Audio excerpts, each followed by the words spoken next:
તો જોઈ શકો છો મિત્રો, મને એવું લાગતું હતું કે થોડીક લંબાઈ ઓછી, એમ તો ઓછી નહીં કહેવાય કેમ કે આ ફરમાંથી મેં કમ્પ્લીટ જ આવી જાય, પણ મને તો છતાં મેં અડધો ઇંચ વધારી દીધી છે ને અહીંયા પણ આખું બધું જ કમ્પ્લીટ હતું, આ પોઈન્ટ ટુ પોઈન્ટ બી.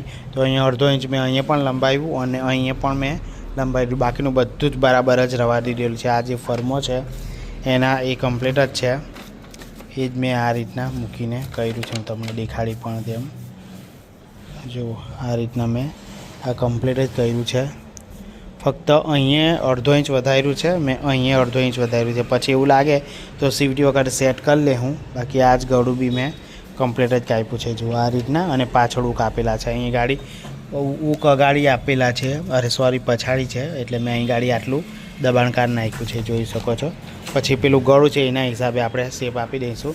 અહીં એક જ ટક્સ આપવાનો છે કેમ કે વેલ્વેટનું મટીરિયલમાં મારે એક જ દાંતમાં બનાવો, તો અહીં ખાલી શેપ એમ જ ફેન્સી એક સિલાઈ મારી દઈશું, બસ એક નાનકડી આટલી, બાકી બીજું કશું જ ફેરફાર કરવાનું નથી. તો આ રીતના કરીને હું હવે કટિંગ કરી નાખું છું.